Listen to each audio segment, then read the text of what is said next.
Welcome to the SImple Sophisticate podcast, where intelligent living is paired with signature style. I'm your host, Shannon Ables, and whether you're listening on your commute, exercising, working in the garden, or sitting down with a hot cup of tea or a café au lait, thank you for tuning in. Let's get started.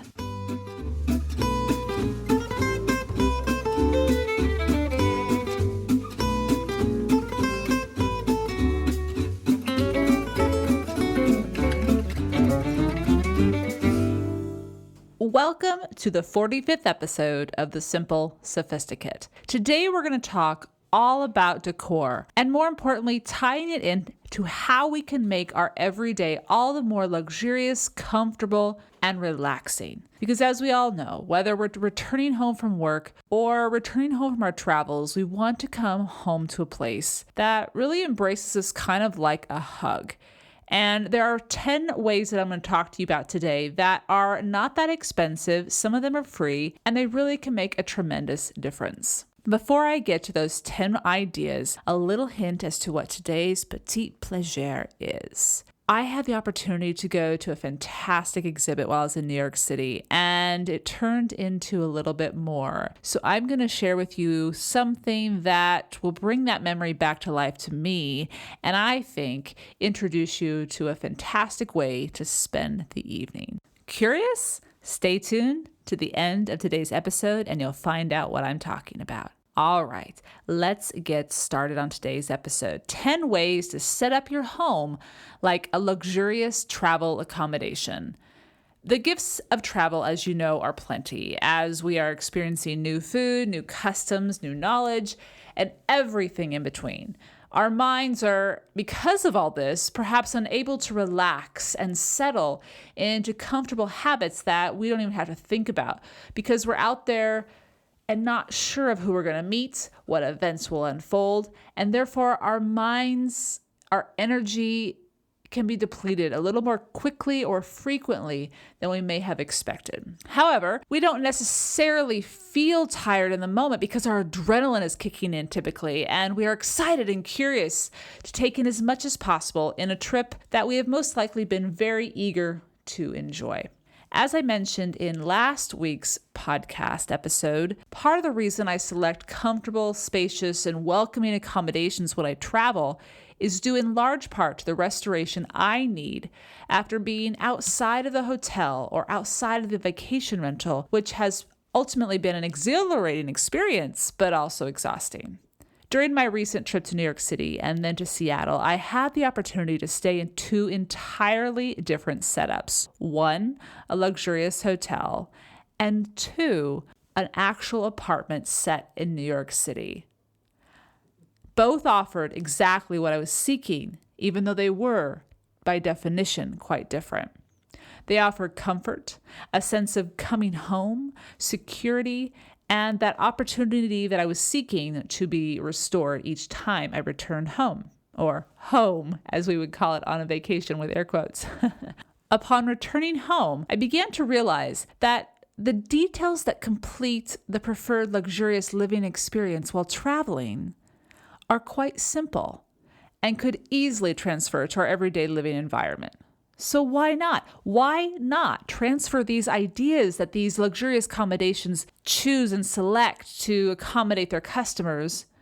Why not bring those into our everyday life?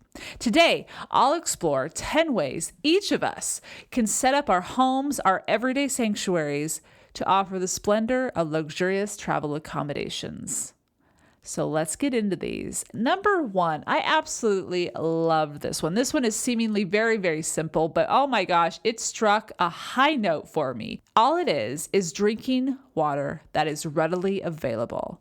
So the hotel that I stayed at in Seattle was the Hotel Ballard, and I was beyond impressed. I knew it was supposed to be nice, but it exceeded my expectations. And it was really the details that made the difference for me. So upon walking into the hotel room there in Seattle, rather than plastic water bottles available for you to drink at no charge, they were simply there, they set up a simple chic tray with a glass bottle that had a stopper, and it was filled with crisp water every single day, refilled, and 2 stemless wine glasses for drinking were set next to it. This is so simple, and yet it allowed the inhabitant to simply pour themselves a glass of water without walking out somewhere else or buying a bottle of water that, is kind of travel-esque and that crinkly plastic, and you feel like you're kind of at home because you're actually drinking out of a glass. And I love this. I would wake up each morning, drink a glass of water. Before I went to bed, I'd drink a glass of water. And it was something so simple and such a clean aesthetic. And I guess that's part of making it part of our home. We don't want something commercial in our home. We want it to feel like home. So these clear glass bottles that have the simple slip and slide stopper, and I'll provide links to it on today's show notes, very inexpensive way to bring a little luxury into our own homes each and every day. So number 2, drinking water readily available. Number 2 is to lay out reading material for the next morning. So you may know, if you follow me on Instagram, that one of my more common Instagram pics is of my reading material that I am either currently reading at that moment or will be excitedly reading the next day on my weekend. I love, like a kid kind of waits for Santa Claus, I absolutely love knowing what I'm going to read the next day, whether it's the newspapers or whether it's my favorite monthly or weekly magazines. I love setting them out, whether it be on my dining room table, the chair in my bedroom, or a coffee table in the living room, having them all ready to go so I don't have to think about it in the morning because you're kind of groggy in the morning. And whether it's the weekend and I have tons of leisure time to read, or the weekday when I have very brief amount of time, I've saved myself that precious time so that I can read and relax and kind of just get caught up on the day or be inspired by an article. So something very simple, lay out reading material for the next morning. Number 3 is make a bed like a pro. Don't you just I love that tight fit, very clean, ironed duvet, comforter, whatever it is that they have, the neatly stacked pillows. It just, maybe part of it's because someone else has made the bed, but we all know that's a very simple thing to do, but it really is the look. It's that welcoming look when you walk into a bedroom. A few years ago here on the blog, as well as in the Simply Luxurious Life book, I demonstrated step by step how to make the hotel footfold with the flat sheet when making your bed that allows your toes not to feel like they're trapped. It's loose as you put your feet all the way to the end of the bed. I absolutely love this. And I want to add one little extra step. I'm switching up my pillows officially. You've heard it here. I'm switching up my pillows and how I make my bed. I used to, so let me just give you the before. I used to put my €2 pillow shams against the headboard, so behind the standard pillows. And that's traditionally what you see. It's very, very standard, absolutely. But then, I have some good pillows, but there's a few that I still need to change out, and they're kind of flat, and it's like, they don't look so great. And I needed to add some volume to my bed. And as I've been showing my house these last few months, as I've been trying to sell it, I'm like, how can I make this just look great? And so I was perusing a bunch of decor magazines, and I stumbled upon a few, and it just caught my eye. And it was something different too. And I'm always up for trying something different if it looks like something it's something that speaks to me, I guess you could say. So here it is, without further ado. All it is that the Euro shams go in front. That's it. Very, very simple. Stack your 2 standard pillows behind each of your 2 Euro shams. And I put my standard pillows flat. I don't prop them up against the bed. And I'll provide pictures of all of this in today's show notes. And simply stack straight up and down your Euro pillows in front of them. And it just really adds some regalness, some fullness to the bed, because those pillows, especially if they're down Euro pillows, because oftentimes you're not going to sleep on them anyway, so you can buy down even if you're sensitive to that, they just look full, plump, and it just makes it so inviting. Now, you could also put some small accent pillows in front of those Euro pillows, or a long bolster pillow in front of that. That's something you often see in hotels as well, but absolutely can do that at your home. But that's my big thing. Bring the Euro pillows to the front. It's a change. You never know. It's something I'm loving right now. So number 3, make the bed like a pro. Number 4 is stock your house, your bathroom, or your bedroom with plush, soft robes. The Hotel Ballard that I just talked about offered Boca Terry bathrobes. And I will admit right now that one of the few nights that I was there, I fell asleep in my robe and it was lovely. It was that comfortable. Not every hotel, in my experience, they may look like beautiful robes, but they're not necessarily soft, or they're too warm if it's in the summertime. And these were just right because it was one of the hottest days in Seattle when I was there. And it was just, they were light, but they weren't too light. They were cozy like a hug. Anyway, I will provide links to those robes, but you can often buy the hotel robes if you like them right there at the hotel, or they can at least tell you where to get them. In fact, Hotel Ballard allows you to do that. Now, this is an interesting story. I was recently speaking to a friend who went to New York City and they stayed at the Plaza Hotel and they really wanted the bathrobes, and they went and they asked how much they were, just as I suggested, because you don't want to take those. You don't want them charged on your bill. No, just don't do it. Obviously, you can take the shampoos and stuff, but not the hotel robe. Anyway, they then went and talked to the hotel staff, and the hotel staff said that they actually take the hotel robes after each use and donate them. They definitely don't reuse them there at the hotel, and so they said just take them. Now, granted, don't do this without asking, but I thought this was something very interesting. If you love something, ask about it. Bring it home. If you find something that really feels comfortable against your skin or whatever it is, ask about it. They would be happy most of the time to help you out because you're ultimately promoting their brand or their company. If you are going to say to someone else, hey, yeah, I found out about this at this such and such hotel, someone else is might going to say, oh, that hotel, and you get the idea. Just something, ask. If you like it, ask. And I would definitely add that little touch of having a plush, soft robe in your house, or two, however you want to do it. Number 5, stock up on luxurious lotions, soaps, and hair products. Molten Brown, as I've noticed lately, has been the brand of choice at the last few places I have stayed, and after having used them, I can understand why.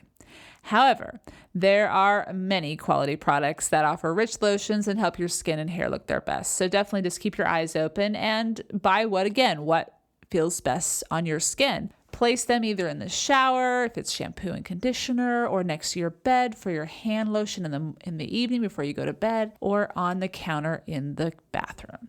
It's a simple gesture to yourself and a reminder to take care of your skin. But why not?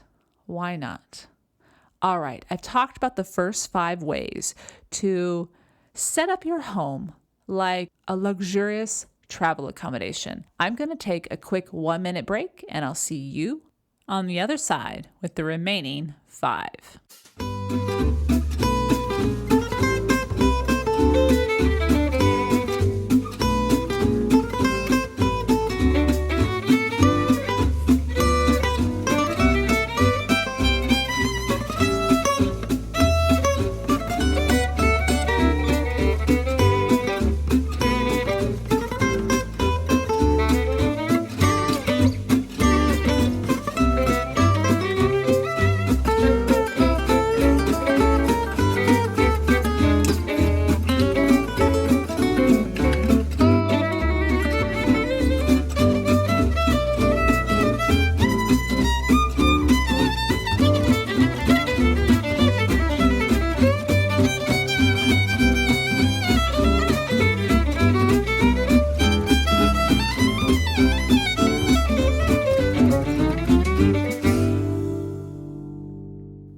Welcome back. Let's get right back into the remaining 5 ways to set up your home like luxurious travel accommodations. Number 6, have trays available for eating in bed, outside, or anywhere else besides the table.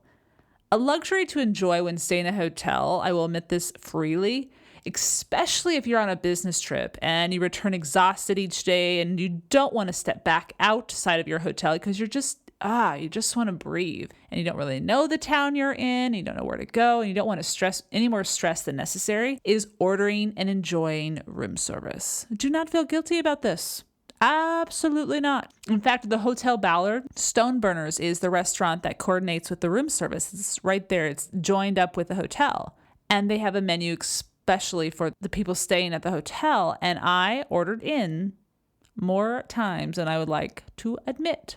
Okay, I had ordered in a couple times. Anyway, but it was worth it. It was worth it. It saved me gas. It saved me time. I ate well because their food is delicious and healthy, organic and locally sourced. I highly recommend it. And their pizza I had one night was, oh my gosh, delicious. But anyway, that's the luxury of staying in a hotel every once in a while. But wait a second. Why is it so much fun? Let's try to translate that into our home life. No, I'm not saying go eat your dinner in bed. Absolutely not. But breakfast in bed? Absolutely. So pick up a tray, those unique trays you see at yard sales or consignment shops. Pick up the size and style that you want and have a few of them around the house so that when you want to have breakfast in bed on those special occasions, or you want to have dinner, say outside, or maybe you're going to sit somewhere else besides the dinner table, have a nice tray that just by itself is beautiful, but is also functional. One of my favorite trays is one that my mother has at her house when I go visit. And sometimes when I am eating alone with all the dogs, because I have my two and then they have their two, and then they have cats. And then anyway, you get to eat outside a lot at their house in the summertime, and they live out in the country. And so you go out, sit on the patio, and you just take in the country air, and it's lovely, but you don't have enough hands to carry everything. And so she has lots of trays, but I have a designated one that is my favorite. And I've taken many pictures of it, so you've probably seen it on my Instagram feed. I just put my plate and my glass and my napkin and my silverware and any of the other accoutrements that meal needs. And I just head outside, or maybe I'll head into the solarium, wherever it is. I love it. So just simple addition, not that expensive, because you can pick them up at yard sales or consignment shops for not that expensive. Number 6, have trays available for eating in bed, outside, or anywhere else besides the table. Number 7, have the coffee and tea service prepped and ready to enjoy. One of my everyday rituals, which we talk a lot about on the blog, is tea, and I have it in the morning and I have it in the evening. So if I'm staying in a vacation rental, I'm always hoping that there's a teapot on the stove immediately ready for me to boil water. And if I'm in a hotel, I at least am hoping for tea bags. I do bring my own a lot of the times, but just in case, it's nice to have them there and access then to boiling water, however that may work. So at our homes, if that's what we crave for our comfort, maybe it's coffee instead of tea, whatever it is, why not set up a sipping shelf? And I talked about this a few years ago, but what I mean, and I'll provide a link on the show notes to that post, but I can briefly go over it here, is to have a cupboard or a shelf already stocked with your favorite tea varietals or your coffee blends or coffee beans in your freezer, and have your tea strainer and coffee cups, your favorite coffee mug or tea cup with saucer, have them all ready to go. And once they're all ready to go, no matter how little time you have, you will always be able to enjoy. Number 7, have a coffee and tea service prepped and ready to enjoy. Number 8, have patience with the details of your home. Now, I've been talking a lot about my hotel in Seattle, but when I was in New York City, I had the opportunity to stay in an apartment. Now, it wasn't through Airbnb, it was a private residence, and I feel very fortunate to have stayed there. But one of the many things that I noticed and fell in love with immediately at this apartment was that the resident had styled it precisely to their tastes while still being very welcoming for guests. This is something that takes time. It doesn't happen immediately when you move in. It may happen quicker each time you move because you've really tailored what you decorate with to who you are and you know how you like to live. Whether it's a lamp that is chosen to sit atop your side table next to your favorite reading chair, or an ottoman that's sized and situated in the precise location to rest one's feet after a weary day, or even the books on the shelves and the art that you hang on the wall, this takes time. Gradually, though, your home, each home you live in, will have just enough of you to feel like the most beckoning sanctuary to return to at the end of the day. So this one's more of a just take a breath. Everything's going to look great. It's just going to take time. Have patience when it comes to the details. Number 9, create a cook's kitchen. Now, you may not be someone who likes to cook in the kitchen, but I have a feeling many of you are just like me. And one thing that I have realized due to my upcoming move is that not many of the items in my kitchen shelves go unused. So I didn't have to edit anything out because, well, I'll admit it, 2 years ago, I did edit out. I edited out a lot and I sold a ton of it in a yard sale because I realized I'm not using these glasses. I'm not using these dishes. I don't use that tool. That's too many tools. It's taking too much space. So eventually when you get to that point where you have only the tools you need, it's like heaven because you can cook, bake, chop anything that a recipe requires and have it right at your fingertips. Much like decorating a home, this too, creating a cook's kitchen or a baker's kitchen, I guess you could say, will take time. But when you're someone like me, for example, who likes to cook when I go out on vacation and stay in a vacation rental, when you step into a cook's kitchen while you're traveling, it's very much appreciated because you feel as though you are somewhat at home. Bring that to your own house. Whatever it is that you like to cook, get the best tools you can afford. Sell, give away the rest. Don't have too many things in your kitchen. You'll simplify, but you'll also be able to make the best food and prepare it in a way that is up to what the recipe expects, I guess you could say. So cultivate a cook's kitchen and have patience with that process. Last but not least, create a place to set your keys and purse. A must-have when it comes to buying a home for me anyway is there has to be a foyer that's large enough for at least a console table so that keys can be placed there, hooks can be made available for coats, handbags, and leashes, and there's enough space for quick removal of shoes. For functionality purposes, having such a space relieves the mind of having to remember necessary accoutrements that we need each time we step out the door. But a foyer that is adequately decorated also welcomes us home like an eager puppy, ready to greet us and take the burdens of the day, literally, off of our shoulders. We will always have the opportunity to learn and improve, refine and polish the lives we live. And while decor, such simple ways of doing and decorating, may seem trivial, they actually can set a very powerful tone in our lives. Hotels and vacation rentals make a living by creating spaces that feel like home. And as we know, our homes are much more than a bed and a roof. It truly is all about the details.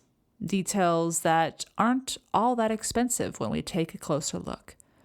I hope today that you've discovered perhaps a few tweaks and additions you can make to your own sanctuary to make it all the more inviting when you wake up in the morning or return home at the end of the day. And perhaps you too have experienced additional ideas from your travels, and I would love to hear what you have taken from those travels and brought back into your everyday life to make it all the more richer and more tailored to you.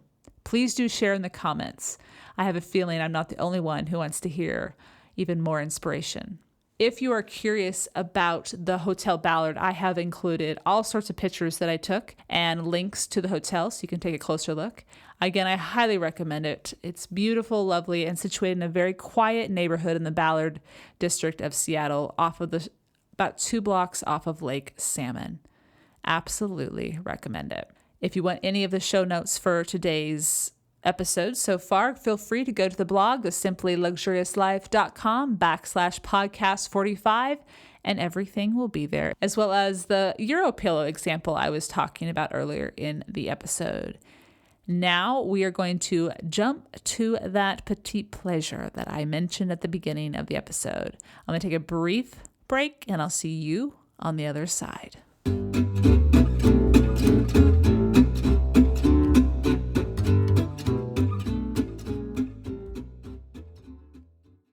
This week's Petit Plaisir is something that I recently enjoyed this past Saturday evening. Some of you may note, as I shared on the blog this last week, that I had a yard sale on Saturday, and as you might imagine, I was exhausted.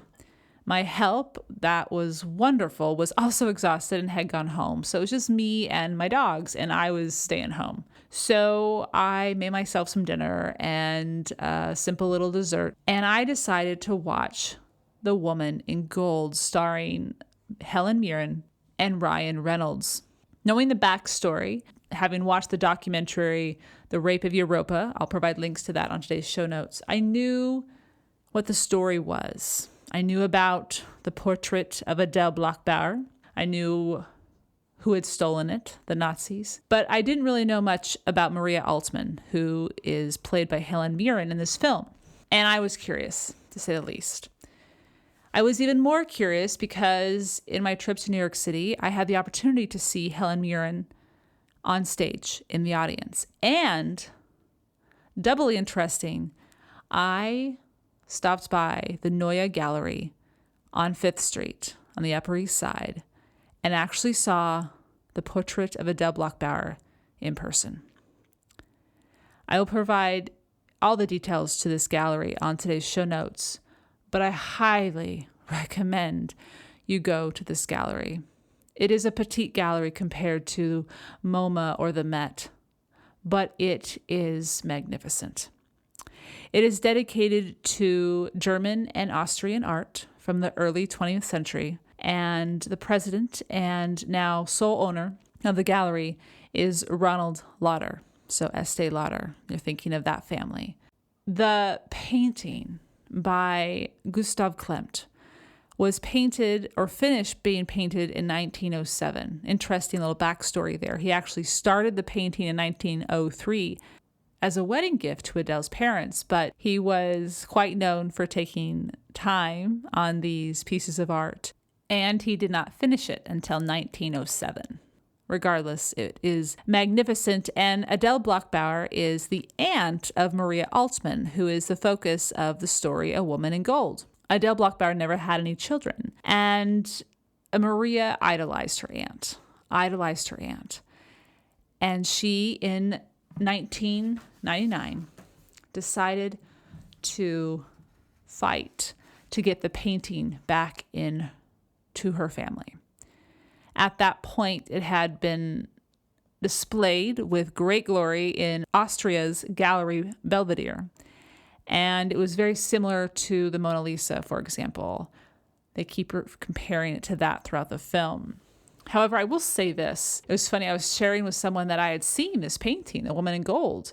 And they said, okay, so how big is it? And they said, because, you as a kid, you get the Mona Lisa all built up in your head, and then you go see it, and it's this small painting. And I was like, no. You will not be disappointed.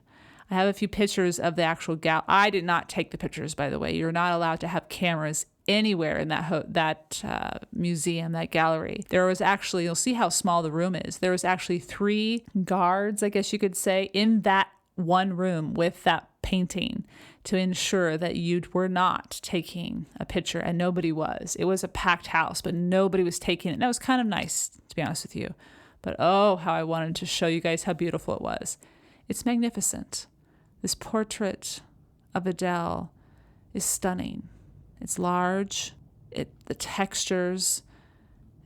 And then now that we know the backstory even more, after you watch the film and read the history, in a way, it really elevates that painting even more. Some more information on this painting. Her hand, the way she holds it, has always been something people have questioned. And at the exhibit, they explained that Adele actually had some kind of, I don't know if it was a deformity specifically, but she was very conscientious. That's this particular hand. And so he had her hold it this way to hide that whatever it might have been specifically. They didn't actually specify what it was. Now, another thing to note is that Adele Bloch-Bauer was the only woman to be the focal of 2 paintings by Gustav Klimt.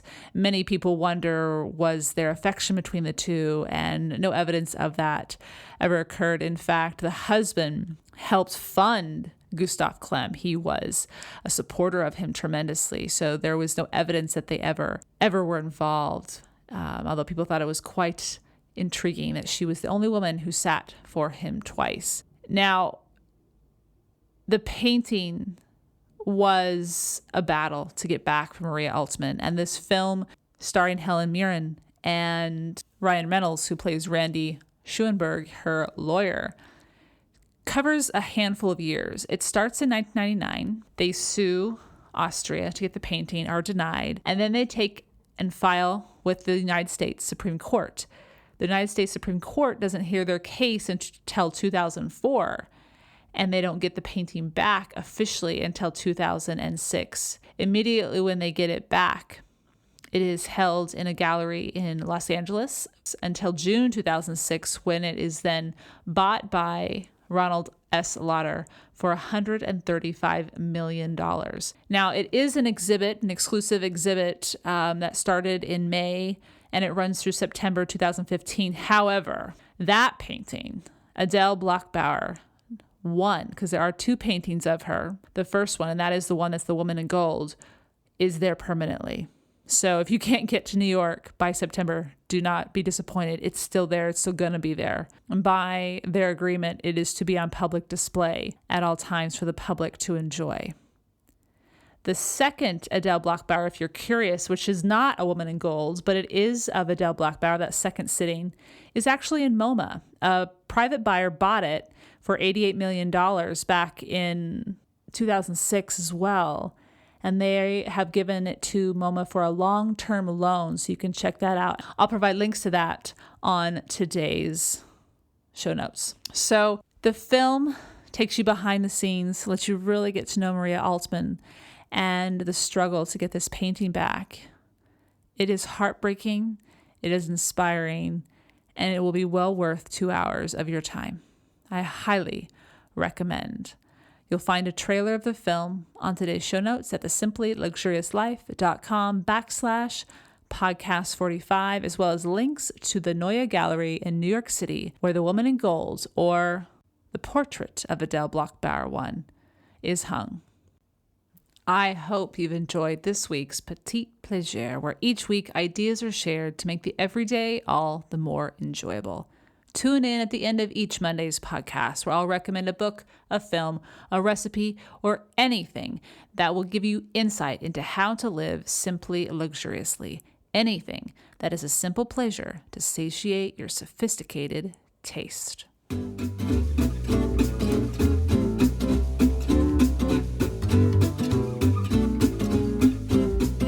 Thank you for tuning in to the SImple Sophisticate podcast, where intelligent living is paired with signature style. For more ideas and inspiration throughout the week, stop by the blog, thesimplyluxuriouslife.com, or pick up the book, Choosing the Simply Luxurious Life, A Modern Woman's Guide. Until next Monday, I'm your host, Shannon Ables. Bonjour!